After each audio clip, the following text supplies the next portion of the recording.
So many people come to me with their idea of how to make Wikipedia better by having a price system of bidding on, and you could stake your claim, and if you got reverted, you would lose your money. And I was just like, yeah, let's put the truth up for the highest bidder. No, that doesn't make any sense. I'm Bethany McLean.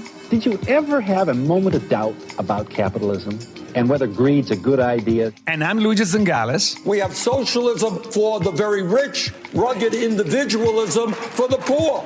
And this is Capital Isn't, a podcast about what is working in capitalism. First of all, tell me, is there some society you know that doesn't run on greed? And most importantly, what isn't? We ought to do better by the people that get left behind. I don't think we should kill the capital system in the process. So, Luigi, you have been lobbying me for months to interview Jimmy Wales, the founder of Wikipedia, about his new book, The 7 Rules of Trust. I do not understand why a not-for-profit encyclopedia is interesting for a podcast about capitalism. Let me explain. One of the key justifications for the superiority of a capitalist economy with respect to a centrally planned ones comes from a 1945 paper by Friedrich Hayek. And Hayek starts from the premise that information is highly dispersed across society's members. And since no central body can gather all this widely dispersed information needed to allocate resources, we need to push down the decision power to where the information is. So in other words, we need to decentralize decision-making. But how do you coordinate this decentralized decision-making? Prices do the work. And the problem of resource allocation should be assigned to markets, not to governments. I love when you play professor, but what does this have to do with Jimmy Wales? You're right. While a traditional encyclopedia is the product of central planning, Wikipedia represents the decentralized solution. Individuals contribute local knowledge, corrections emerge from distributed participation, coordination is decentralized, and order emerge spontaneously. This resembles Hayek's idea of spontaneous order. Okay, all right. You've convinced me on this part, but let's move on now. How is this related to democracy? So think about the following problem. Socially dispersed information can be transmitted in 3 forms: market prices, talk, and votes. The voting mechanism, the one we generally use in democracy, has not been working very well recently. I don't know whether you noticed, but it didn't, okay? So is there something we can learn from the Wikipedia mechanism to aggregate information? Okay, interesting. What is, and you might really have to work here, what is the business insight, given that Wikipedia is a not-for-profit? Actually, this comes more from his book than from Wikipedia itself, but I think he emphasizes 2 things. Number one, he emphasizes why trust is so important in any business, and Wikipedia is no exception, and to what extent sort of Wikipedia cannot be run for profit because a for-profit entity will destroy that trust. But also, in the book, Jimmy Wales is very keen about the importance of purpose as a mechanism to coordinate firms' activities and to enhance trust in those firms. So, Jimmy, you stated that Hayek's article, The Use of Knowledge in Society, was, quote, central to your thinking about how to manage the Wikipedia project. Why? There was a time when there was a big debate about central planning versus price system, market economy. And Hayek put forward the notion, which I think has been proven largely correct, that one of the problems with central planning, or the problem, is the information problem. Your choice is either to send all the information inward to a central authority of so-called experts who will make decisions about the marginal costs and benefits of everything, or you move the decision-making out to the endpoints where information exists, like how much bread do I need tomorrow for my restaurant and things like that. So that's only an analogy because Wikipedia is not a market system. There's no editor-in-chief. There's no central body. And, when articles are being edited, it isn't being supervised from up above. It's a conversation and a discourse that's happening right there. So that was the meaning of that. Can you walk us through the process? Suppose Bethany and I are trying to edit a page on GFK, and I write something, and Bethany disagrees, and edit out, and I edit back. My understanding is after 3 rounds, something happened, right? So suppose that we go back and forth. How do we resolve this issue? So we have something, three revert rule. It's a custom and a standard. It's not a hard rule, and it's definitely not in the software. But the 3 revert rule isn't to say, well, now you're not allowed to edit that anymore. You've had your 3 chances. It's to say what you should be doing, and what the 3 revert rule encourages you to do is to say, okay, actually, going back and forth, it's boring. Nobody, it's really not helping, right? Neither of you is going to get anywhere. You could do this for the rest of your lives, and it's annoying the rest of us.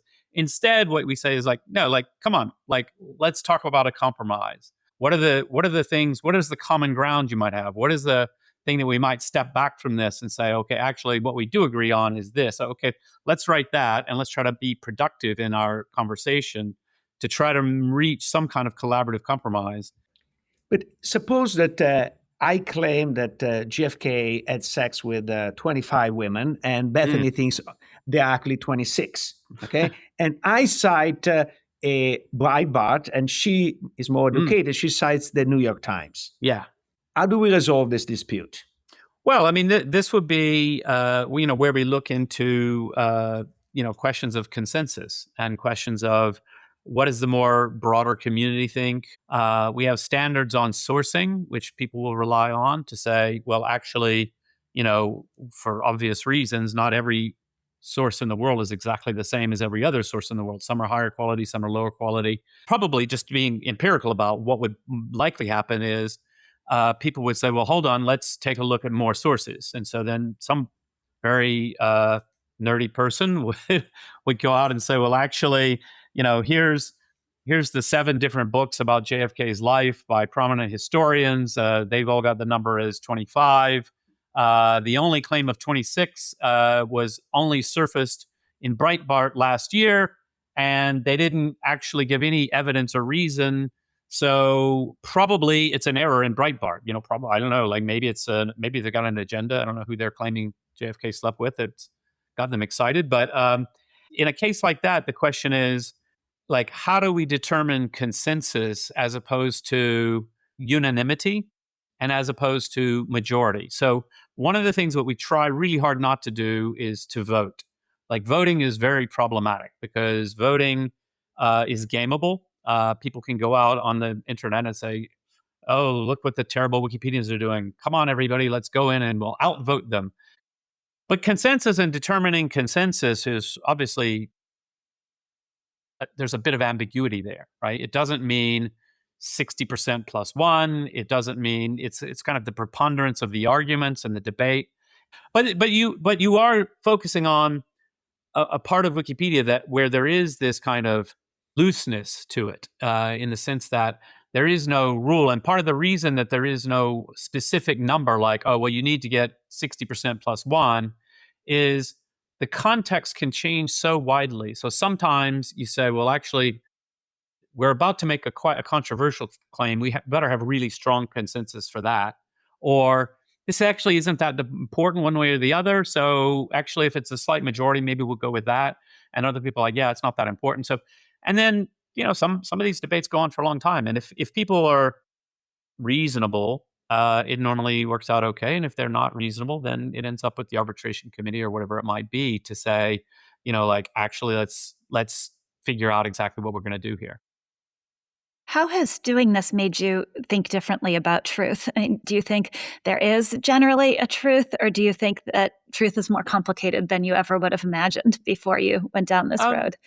I started my career as a fact checker, so all of this is very interesting to me. Yeah, well, I mean, no, I believe in reality, and that true statements are recognized facts of reality, and so I think there is a truth. But I also think that doesn't get you very far in this kind of situation, because obviously other people think something else is true, and other reasonable people may have reasons to believe that something is true that I think is false.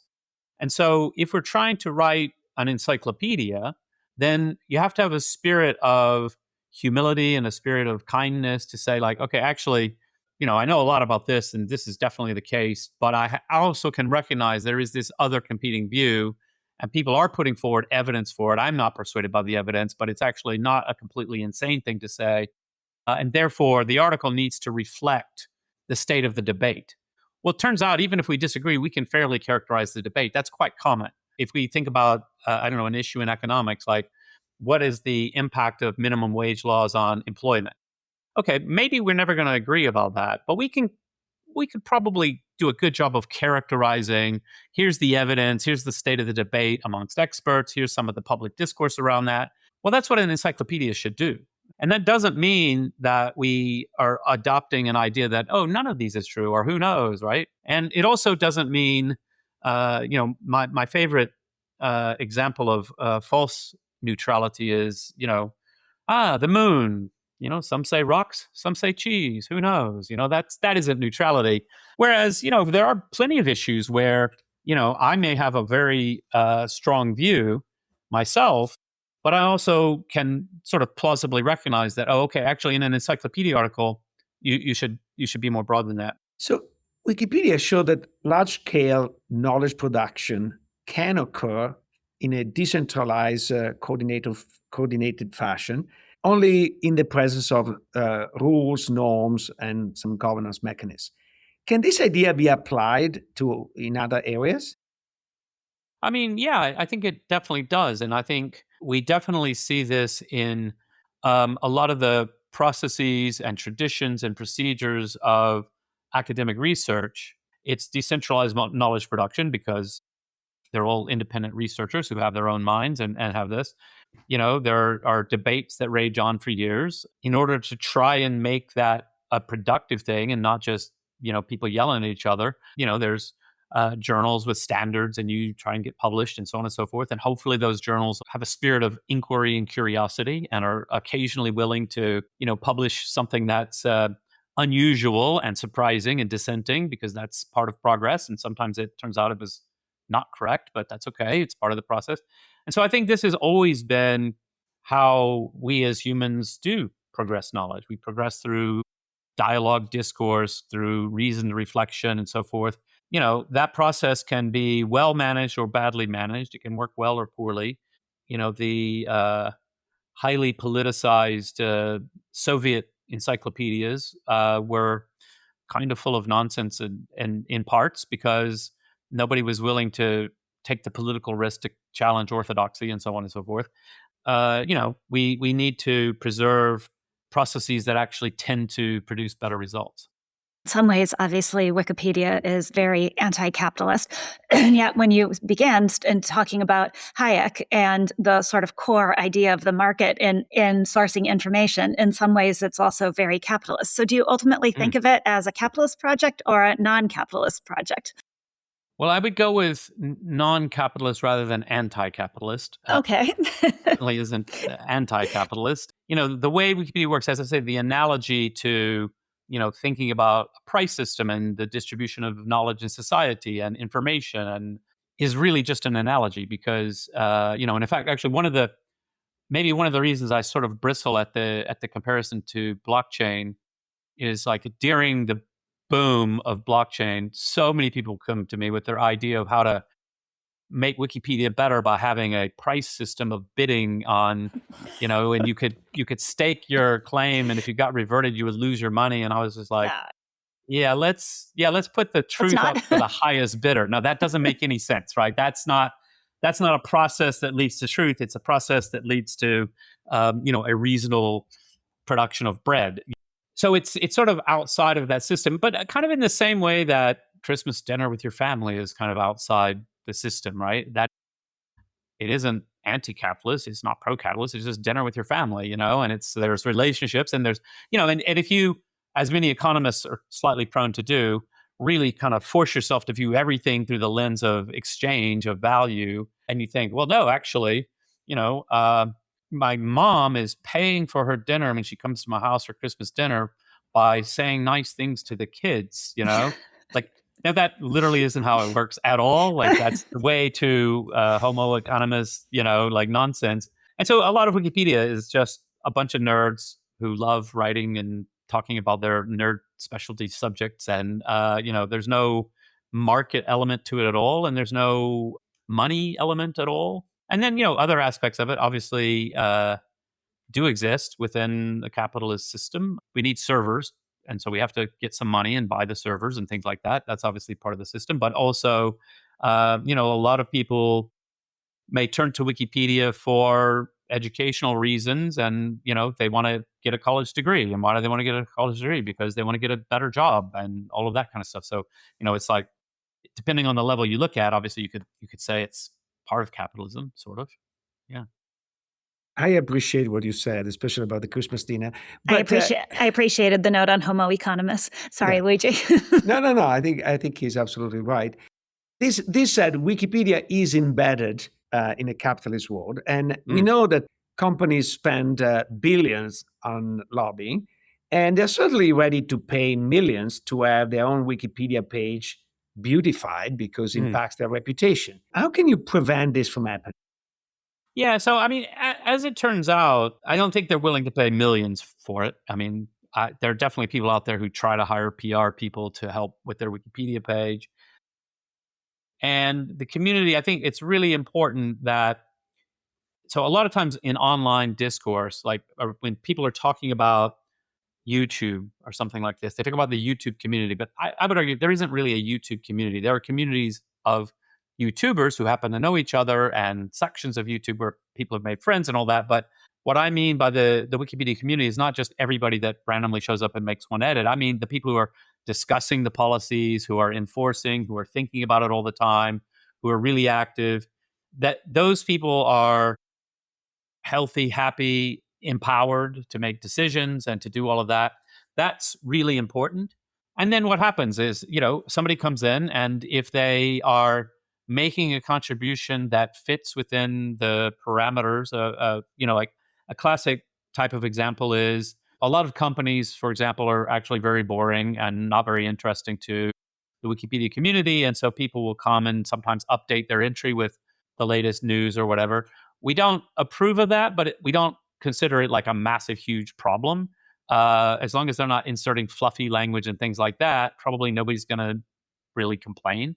But if you come to Wikipedia and you start sort of deleting criticism, you start fluffing up the language, then people are going to be like, hold on, what are you doing? Like, why are you doing this? And, there's little templates we put up. Apparently someone with a conflict of interest has been editing this article and things like that. It's a part of the process. It's always been with us. But it is something that we really try to discourage. And we definitely, there are a handful of, they're all small, but small companies who are just like really annoying. I mean, we have to sort of ban them over and over and over. And then they resort to deceptive tactics and so forth and so on. It usually doesn't work very well. Sometimes it can work for a little while, but it's part of the whole process, really. I was reading one way in which the rise of AI is sort of maybe not an existential threat to Wikipedia, but obviously by constantly deluging the site and harassing the site for to scrape it. But the other way I was thinking, and it's something that worries me because I find AI to be wrong so frequently, that as there's more and more AI out there, does that start changing the nature of truth? And that then people can point to 100 articles that say that XYZ happened because they were all written by AI and they all say the same thing. And do we then start living in a world where truth has lost its meaning? Yeah, well, this is something that should concern us all for sure. And I think for Wikipedia, we are reasonably robust to this because we have a lot of expertise and we spend our times debating about the quality of sourcing. But where I worry the most is, what if journalists fall for it? If journalists fall for it, then suddenly we're vulnerable because we listen to journalists and that sort of thing. So just recently, I got involved somewhere here on my desk. I don't see it at the moment. I bought a book because I got obsessed with a very, very, very unimportant and narrow issue. I was on Reddit and somebody posted this sort of, today I learned, and most of those are like links to Wikipedia.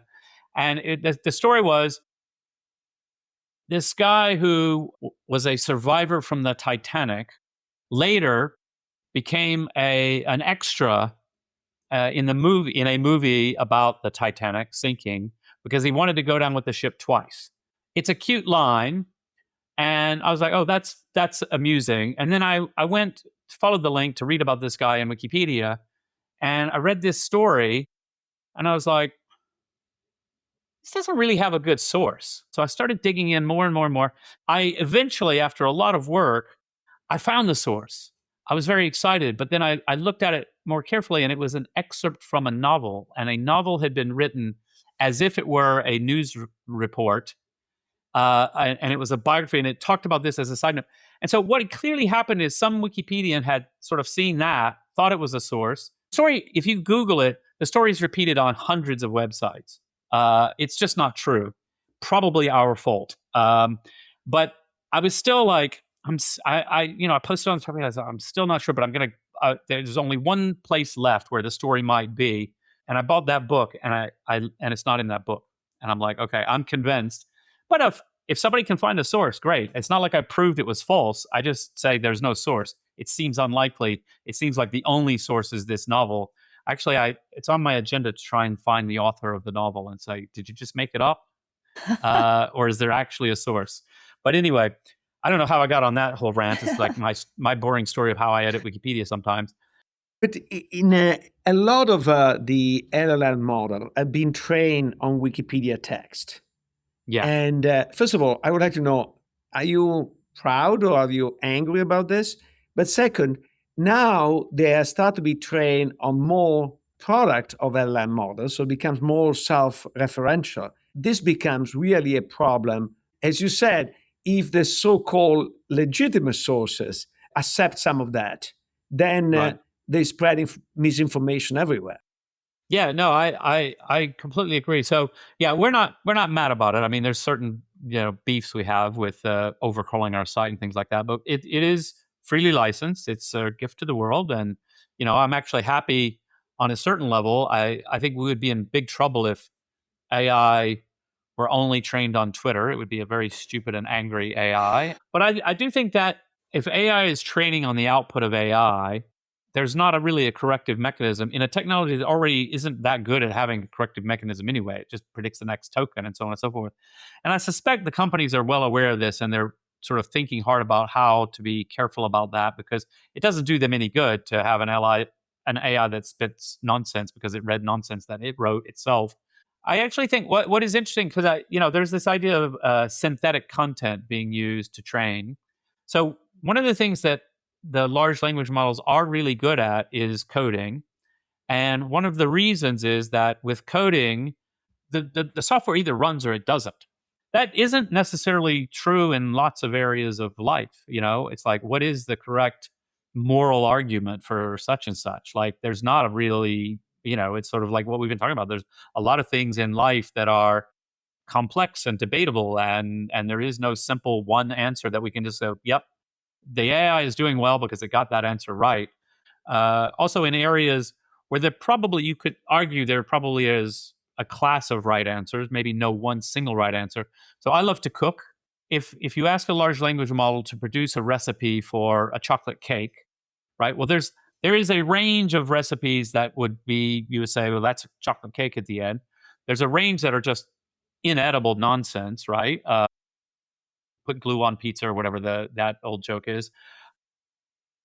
But the problem there is, like, unlike code, which AI can actually then run the code and check if it's right, AI has no way of cooking a cake and tasting it to see if it's good. So that feedback loop to say, like, oh, it can generate a recipe, but it actually has no way of testing it. And so if you're asking for a variation on a common recipe, it could probably do something plausible, but there's no way to really kind of refine it, because is it right? Is it wrong? Like, that's only humans can tell you. I saw something or read something recently about the difference between kind and wicked systems. And kind systems are ones where you can test and can check the results, and where they do sort of progress in a linear fashion. And wicked systems are more human systems, and I thought that was such an interesting way of thinking about where AI might be good and where it might not be good. But a question for you. Oh, perfect. Yeah, great. I've just Googled that. I've got some reading material. That's an idea that's been in my head for a while, and I didn't know any words for it. So now I'm going to Good. You'll have to let me know if it's helpful. So, do you think there's such an interesting maybe feedback loop between journalists and Wikipedia, because you rely on what journalists have done to ascertain what truth is, and then journalists in turn rely on Wikipedia. Yeah. Do you have any lessons from or any thoughts from your process on how to make journalism more trusted by people, or where journalists have gone wrong, where Wikipedia is still mostly trusted? So there's research showing that, when newspapers endorse a political candidate, it reduces trust, not just from people who disagree with that, but people who agree with the endorsement tend to trust less. And I think that's super interesting because they think, well, gee, like I agree with this endorsement, but now is this paper reporting the news with a slant to try to support their candidate? Like, is it really, are they bringing me all the facts or only the selected facts because they're trying to campaign for someone? And I think there's an important lesson in that about neutrality. It's important for Wikipedia, obviously, to be as neutral as we can. And we've talked a lot about how we try to do that. And it's definitely not perfect and so forth. But I do think that's quite important. And I think it's a complicated question, though. I wouldn't advise newspapers to sort of suddenly become absolutely, completely straight and neutral in every aspect of everything they do, because that would be hard to survive in a market where people do like to buy a paper that's a bit opinionated. But I think you can do both, and if you're careful and just have the right balance. I live in London, so two of the newspapers here in London, we have The Guardian and The Telegraph. They're both generally, quality papers. The Guardian is a center-left paper, Telegraph center-right. That's a simple explanation. I love electric cars, and I own an electric car, not a Tesla, as you might not be surprised to know. I find both papers a little bit disappointing on the question of electric cars, because even in the straight news stories, I always say, just give me the headline. I can probably tell you which paper it came from, because the Telegraph hates electric cars and the Guardian loves them. I like electric cars, but I don't want to only be fed the positive things. Like, I am actually interested in questions like, the electric cars are heavier, so the tires wear down faster, and then that generates more little rubber particles in the air and so forth. Okay, that's interesting. I'm not so offended by someone claiming that or talking about that I don't even want to know, or I want to hear a total whitewash of the pollution story, even though I think that's probably a fraction of the problem of like burning fossil fuel all the time, but whatever. And I just don't trust either paper to give me that full story. And it's sort of like a little disappointing that I'm not sure that I can trust The Guardian, which I prefer. But I definitely not sure I can trust The Telegraph either when they say we're all going to die from tire pollution, or, The Guardian says, oh, it's nothing at all. I'm exaggerating both of them. Right. So I think there is a lesson there. Yeah. So speaking of institutional neutrality, you're probably the only non-academic who know and cites the University of Chicago Carbon Report on institutional neutrality. So for the listener, in his book, he says that Wikipedia should follow the Carbon Report on not taking a position, like the University of Chicago does not take a position on the fact of the day, in order also to protect the researchers who don't feel they have to take a stand, but they do independent research. However, as you know, there are a few exceptions, and one that is very clear is when the core mission of the university is at risk. In that particular case, the Carbon Report says not only you can take a position, you have to take a position. What is the corresponding exception for Wikipedia? For the encyclopedia, there really isn't an exception. Like, the encyclopedia is independent, it's written by the community. For the Wikimedia Foundation, the charity that owns and operates Wikipedia that I set up, it's probably very simple. If there is the Wikimedia Foundation doesn't put out a statement about Obamacare, for example. Like it's not existential for us. Privately, we'll have our opinions, but it's not really for the Wikimedia Foundation to have an opinion about every single issue in the world. For one, why do we care? Like, why would why would anybody else care what the Wikimedia Foundation, a nonprofit devoted to a technological project for an encyclopedia, think about healthcare policy, right? It's just not relevant. We're not experts. And then the second is, if it is existential, so we do have policy views on freedom of expression, access to knowledge, internet regulation, and so forth. Like we always, in the last couple of years, we've had this concept where we say, we call it the Wikipedia rule. So if you're thinking of some regulation of social media, pause and think for a second what it's going to do to Wikipedia, because you're probably not trying to cause problems for Wikipedia. You're trying to solve a problem, with social media. We've had some success. Like a lot of legislators do go, yeah, actually, we should stop and think a little bit about that, because like, what is a social media website? How do you distinguish social media from other things? Well, Wikipedia is social. Wikipedia is media. Like, it's like you got to think hard about that. But we have such a different model. Like our whole moderation model isn't that feudal model that I talk about. So it would be possible to impose obligations on the Wikimedia Foundation, like weakening Section 230, for example, that would make the Wikimedia Foundation somehow responsible for content in a new way, which would require them to then become the moderators, thus undermining the only model that we know of on the internet that actually works pretty well, which is the Wikipedia model of this community discourse and sort of reflection. So you wouldn't want to break Wikipedia. You wouldn't want to require us to become like Facebook, right? Or you wouldn't want to, and there's a lot of these kinds of examples. In fighting piracy in Europe, actually the European Copyright Convention is still a mess. But like one of the things that is often put forward is, well, the big platforms should scan every upload to make sure it isn't a copyright violation, and then block the upload if it's copyright violation. Now, that's a really bad idea for lots of reasons. But for Wikipedia, it's a really, really, really stupid idea, because we aren't where piracy happens. And in fact, a lot of work that's copyright doesn't give the owner an absolute right over everything about it. Like you can use copyrighted materials for commentary, all these kinds of things. There's a lot of fair use and all of that. So we go out and we remind people, we're like, yeah, okay, you're trying to stop, people pirating movies. Don't pass a law that's so badly written that it's going to force the Wikimedia Foundation to somehow figure out how we're going to filter uploads to keep out copyrighted movies, which ain't a thing for us anyway. So, yeah. If you're enjoying the discussions Luigi and I are having on this show, there's another University of Chicago podcast network show you should also check out. It's called Not Another Politics Podcast.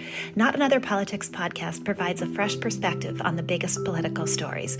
It's not told through opinions and anecdotes, but rather through rigorous scholarship, massive data sets, and a deep knowledge of theory. So if you want to understand the political science behind the political headlines, then listen to Not Another Politics Podcast, part of the University of Chicago Podcast Network.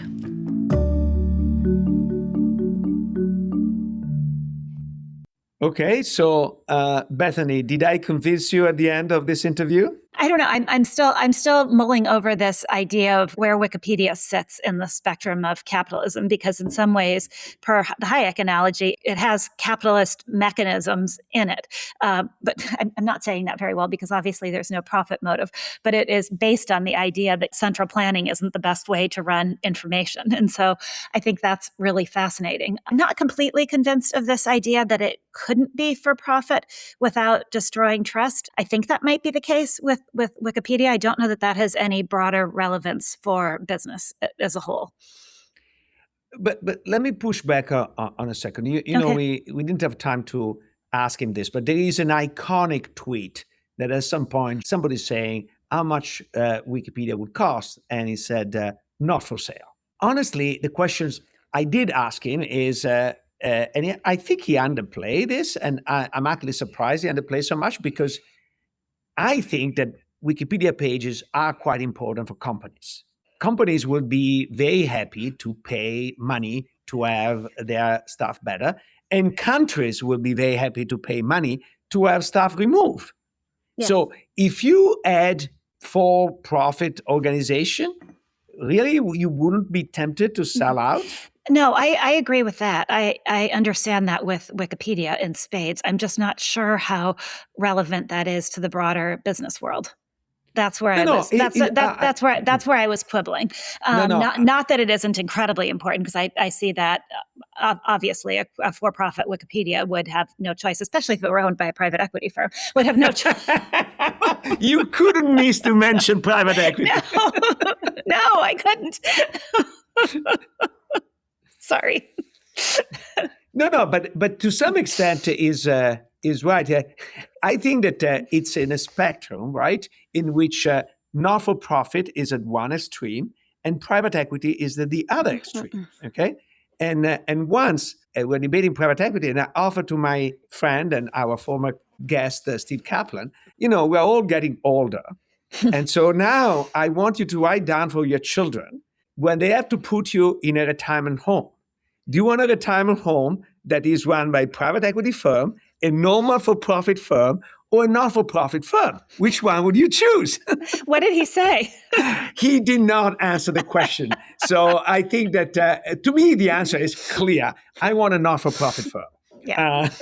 Yeah. Anyway, I'm mulling over what he said about what Wikipedia's success in being trusted can teach journalism. I don't know that he's right, but I'm thinking about it, and I think it definitely has more relevance for news and information. I'm not sure how much relevance it has for business writ more broadly. To some extent, he's the living proof that spontaneous order works wonder, because what is great about Wikipedia is that this constant checking and transparency, feedback mechanism, repeat. He adopted early on in his career this approach, and I think produced something. I don't think he's fully understanding how it works to some extent. He doesn't have a theory. It's just in academia, we first have a theory and then we develop. I think he developed and still is developing the theory, which is perfectly fine. But I think it's very interesting because I think there is a wisdom so far, is a wisdom in what he has produced that is quite deep. I think that part of the story, the way I understood it, is you want to leave things a little bit unspecified, because the moment they are too specified, then you create incentive for somebody to play around them. Yeah. In a sense, there is a saying in Italian, but I think applies mostly to civil law, which is coded law, not necessarily common law, that the moment you create a law, you create the trick to go around it. Yeah, okay? Keep going. Sorry, I was going to say it's the famous principles versus rules debate in accounting, right? Yeah, that because when accounting is so rules based, it actually creates an end run, because in the structure of the rules themselves, or in the detail of the rules themselves, is the roadmap for getting around the rules and for finding loopholes in the rules. Whereas if you don't have that roadmap, then you have to work a little harder. But the tricky part that I don't fully understand, maybe you understood better, is that this system works with a lot of social norms, etc., of a small community. So, did you get a sense of the details of how the system works? I think I did, because I have fact-checked so many of my own stories that I think I understand, and fact-checked other people's stories too, that I think I understand that debate or that process. And I started my career in journalism as a fact-checker, where I'd have to go sit back in those old days. The fact-checker was responsible for not just every fact in the story, but for the overall accuracy of the writer's point of view. And you would have to go sit there with the editor and the writer and explain the changes you wanted to make and why, and what you were going to say instead. And so I do think I have an appreciation for how, just from having lived through that, I think I have an appreciation for how that process would work without being able to put it into words. And maybe we should teach more fact-checking to people in general. I think it's becoming much more important for everybody today, especially when we rely so much on AI, and then you need to fact-check the facts of AI. Yeah, well, I've often said that if I had all the money in the world and time, I would start a fact-checking not for profit. And what it would do would be to create course materials so fact-checking could be taught in schools, probably at the high school level. But the old school method of fact-checking, as practiced by the New Yorker and as magazines used to practice it, where you literally have to put a check mark over things as you verify them, and you have to figure out how to verify every fact, and then how to verify the overall point of view in the story, whether it's supportable or not. And I think it's such a useful exercise, because if you've been a fact checker, you never read the same way again, because everything is through that. You see everything through that lens. But it's very, very, I've enlisted friends on occasion to help me with fact checking, and they always think it's going to be much easier once I give them things. One of my friends was like, "Oh my God, this is so difficult," because it really is. Facts are slippery little beasts. I also think just the fact that it exists and that there are, I had not heard the phrase before, Wikipedians. The fact that there are all these Wikipedians, I find very reassuring about human nature, that there are all these people out there who care about information, care about making it accurate too. And it really is in many ways the antidote to an AI world. It's very, very human. And I like that he keeps reinforcing that. And maybe he's doing so deliberately in this age of AI to make it clear that when you have, Peter Thiel supposedly coming up with this idea to have a AI-driven arbiter of truth that will rule on whether journalists have been fair or not in reporting a story. I mean, it just the fact that Wikipedia exists, I am just profoundly grateful for that. This AI arbiter of truth, train on Grokopedia. Right, an AI arbiter of truth when AI can't even summarize an article correctly. Just, geez. If I were to write a dystopian fiction, I would write the dystopian fiction to be written, I think, is this parallel world of reality that if I read something somewhere recently that all writing is beginning to sound the same because people are using AI to write. And so it all sounds the same. The idea of a voice has gone away. And I thought, wow, if there's this parallel world of writing, then there's this parallel world of truth too, where it almost doesn't matter anymore if AI is accurate or not, or if it's hallucinating, because if it's hallucinating and everybody repeats the hallucinations as if they're truth, then does the hallucination become the reality? Yeah, if you keep repeating enough, it does become.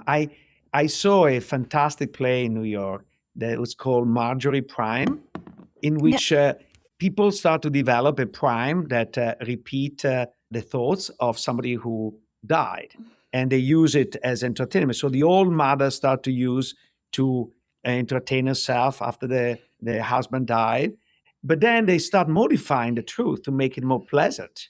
And then the play ends with three primes talking to each other and reinventing the truth at their own image. Is the play still play? Is it still playing? No, unfortunately, it such ended a bummer. in early February, I think. Oh, But it was really, really good. I wish you had told me about it. My new favorite thing is going to plays alone. Once you go by yourself, you'll never go back to going with other people. It's really delightful. Capital Isn't is a podcast from the Stiegler Center and the University of Chicago Podcast Network, in collaboration with the Chicago Booth Review. If you haven't yet, you can now find our podcast as a video on YouTube. Don't forget to subscribe and leave a review wherever you get your podcasts. The show is produced by me, Matt Hodap, and Brittany Broders, with production assistance from Andy Nazaro, Matt Lucky, Sebastian Burka, Joey Prepst, and Andy Shee. The podcast is partially supported by a generous contribution from Luis Muniz and Cristani Medeiros Muniz. We are grateful for their commitment to advancing the thoughtful dialogue and scholarly engagement on our show. If you'd like to take the conversation further, also check out promarket.org, a publication of the Stiegler Center, and subscribe to our newsletter. Sign up at chicagobooth.edu/Stiegler.